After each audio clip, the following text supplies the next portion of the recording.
क्योंकि ये एक बहुत बड़ा कारण है। Hearing loss is a common disorder associated with aging and is ranked as third most prevalent chronic condition in elderly people after hypertension and arthritis। जैसे बड़े लोग होते हैं उनके अंदर हाइपरटेंशन और आर्थराइटिस ये दो देखे जाते हैं नंबर 1 और नंबर 2 पे। अगर हाइपरटेंशन और आर्थराइटिस के बाद अगर बीमारी की बात होती है तो वो होती है hearing loss. That hearing loss is presbycusis. अच्छी बात है कि आपको प्रेस्बिक्यूसिस को पढ़ना नहीं है, क्योंकि आपने केवल याद कर लिया कि एजिंग रिलेटेड जो हियरिंग लॉस होता है वो क्या है, केवल नाम याद कर लीजिए, इनफ रहेगा। और इसके अंदर नहीं जाना, क्योंकि आपको स्कूल लेवल थियरीज को ज्यादा पढ़ना है, राइट। तो चलिए आगे बढ़ते हैं।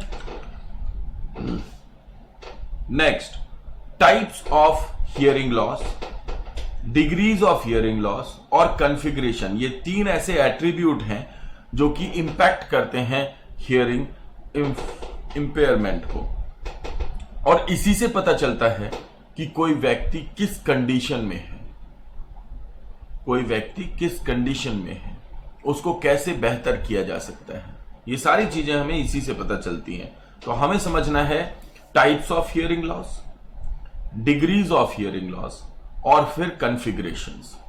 तो part of the hearing mechanism that is affected, range and volume of the sound that are not heard, और रेंज और ऑफ पिच और frequencies at which the loss has occurred. तीनों चीजें याद रखिएगा, हम जंबल्ड कर देते हैं। सबसे ज्यादा पूछा जाने वाला प्रश्न इसी एरिया से है और हम कंफ्यूज कर जाते हैं उसमें।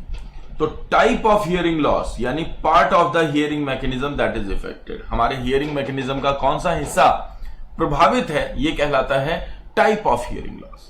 दूसरा है डिग्री ऑफ हियरिंग लॉस, जो यह बताता है कि रेंज कितने डेसिबल की साउंड के लिए हमारे कान सुन सकते हैं और कितने नहीं सुन सकते। 10, 20, 30, 90 तक भी आप एक लिस्ट देखेंगे जो कि हम अगले सेशन में करवाएंगे। तो range and volume of sound that are not heard, यह हुआ डिग्री। तो जब भी डिग्री की बात हो तो रेंज, जब भी टाइप की बात हो तो मैकेनिज्म, कौन सा मैकेनिज्म इफेक्टेड है, और फिर कॉन्फ़िगरेशन यानी रेंज ऑफ द पिचेस और the frequencies at which the loss has awkward. Pitch और फ्रीक्वेंसी की बात करें तो कॉन्फ़िगरेशन की बात होती है। यही 3 हैं जिनसे कि हियरिंग इंपेयरमेंट का इंपैक्ट और उसके एट्रीब्यूट्स देखे जाते हैं। सबसे महत्वपूर्ण सेक्शन है, क्वेश्चन बनता है, डायरेक्ट क्वेश्चन बनते हैं यहां से। तो जो हमारी डेफनेस है, क्योंकि वो हार्ड ऑफ हियरिंग से टोटल डेफनेस की तरफ बढ़ती है, कुछ भी हो सकती है, कहीं पे भी हो सकती है। तो पहले तो हमें यह देखना है कि हम कहां स्टैंड करते हैं, फिर हमें देखना है कि हम कितना स्टैंड करते हैं, यानी हमारा फ्रीक्वेंसी क्या है, हमारा पिच क्या है, हमारा रेंज क्या है। ये सारी चीजें स्टडी करके तभी हम कह सकते हैं कि हियरिंग लॉस जो है उसका अपना एक लेवल है, वो हमारे जीवन को किस लेवल तक प्रभावित कर रहा है, और ये सारी चीजें। तो ये 3 महत्वपूर्ण कॉन्सेप्ट्स हैं हियरिंग लॉस के साथ जुड़े हुए हैं। इनके अलावा जो 2 चीजें आपको ध्यान रखनी है वो आते हैं उस पे। ये मजेदार चीज है जो कि ये 2 या 3 स्लाइड जो हैं ये आपके आज के सेशन का क्रक्स है, जिससे कि आपको समझ में आएगा कि यही एरिया है जहां से कि डायरेक्ट क्वेश्चन पूछे जाते हैं। हालांकि एवरीथिंग इज इंपॉर्टेंट, कोई भी छोड़ मत दीजिएगा। Anatomic location of the problem यानी कि साइट ऑफ लीजन, मिडिल और इनर ईयर, हमारे कान के अंदर कहां पे किस जगह पर लीजन क्रिएट हो रहा है, किस जगह पर प्रॉब्लम क्रिएट हो रही है, किस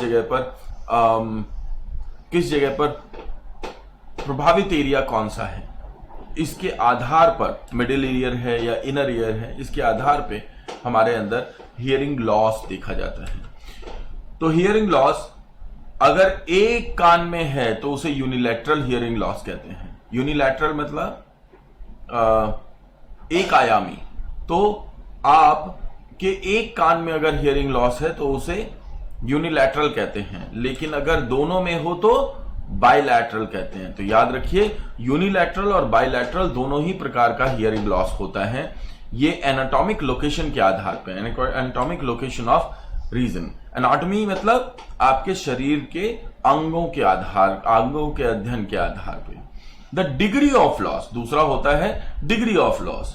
अब डिग्री ऑफ लॉस अगर दोनों कानों में बराबर है तो उसे बोलते हैं symmetrical hearing loss. Symmetrical hearing loss यानी दोनों कानों से आपको बराबर ही नहीं सुनाई देता।